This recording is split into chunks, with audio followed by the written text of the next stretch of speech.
Baik, saya akan mulai ya. Tadi materi yang disampaikan oleh Miss Bani tentang copywriting mudah-mudahan bisa bermanfaat nih buat teman-teman ya, buat Siti, buat Mariani, dan kawan-kawan. Nah, tadi Miss Bani juga menyampaikan sedikit mengenai branding nih. Apa sih itu branding? Nah, itu yang akan saya share sedikit di hari ini ya. Sekaligus juga mungkin ini bisa menjadi istilahnya bekal begitulah ya Bu Ika. Barangkali Yayasan Babu Salam akan melakukan branding. Insya Allah kami dari tim dosen Fakultas Industri Kreatif Telkom University bersedia menjadi mitra gitu untuk membuat rebranding dari Yayasan Babu Salam. Nah, teman-teman suka mendengar ya, brand itu brand atau branding sih? Nah, kita akan lihat. Ternyata branding itu dari kata brand ditambah ing mungkin ya. Kalau dalam bahasa Inggris mungkin seperti itulah. Ada tambahannya ya, Miss Bani ya, ditambah ing gitu. Nah, sekarang kita lihat brand itu apa dan branding itu apa. Nah, brand adalah kualitas fisik dan non-fisik dari sebuah entitas. Entitas ini sebuah identitas ya, teman-teman ya. Jadi bisa sebuah perusahaan, produk, jasa, dan lain-lain. Yang identik, yang dapat membedakan dirinya dengan yang lain. Jadi, misalkan ketika kita memilih merek sepatu Nike dibandingkan Adidas, nah itu bisa disebut sebagai brand ya. Kenapa kita memilih Nike misalkan? Karena kualitas fisiknya lebih bagus gitu ya.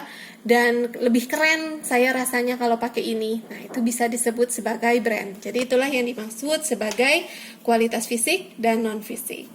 Nah, lalu branding ini adalah suatu program untuk memfokuskan dan memproyeksikan nilai-nilai yang dimiliki oleh sebuah brand ya, atau sebuah merek, bahwa brand ini bagus, bahwa brand ini keren, bahwa brand ini itu nomor 1 di Indonesia, nomor 1 di Bandung gitu ya.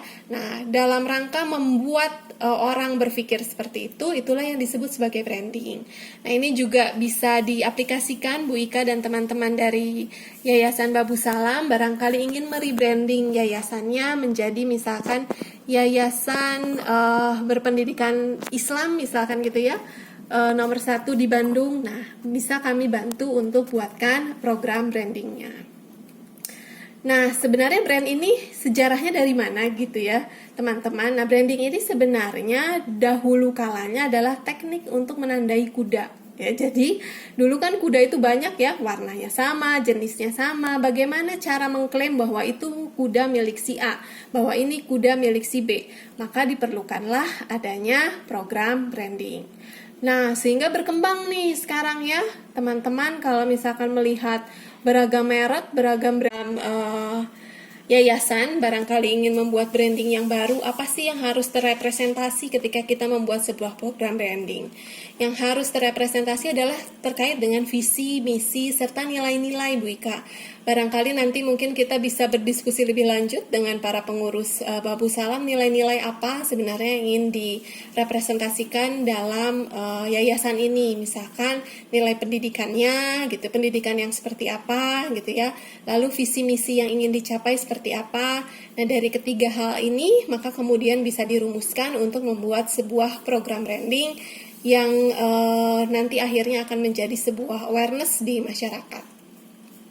Nah, branding ini juga terkait dengan beragam hal, jadi tidak hanya merek saja, tetapi ada permasalahan customer service, bagaimana pelayanan kita terhadap masyarakat gitu ya. Lalu apa yang bisa kita berikan keuntungan kepada masyarakat terkait dengan produk benefits ya. Lalu mungkin jika ini mengenai produk gitu ya, teman-teman ada yang ingin membuat startup company, maka silahkan gitu ya, harganya juga harus dianalisis gitu ya, produk yang akan kita jual ini berapa harganya dan sebagainya. Lalu harus bisa memberikan kesan yang kuat. Kesan yang kuat ini tentu harus ada nama perusahaan misalkan ya, harus ada logo dan harus ada pemberian informasi secara terus-menerus atau repetition. Nah, selanjutnya desain visual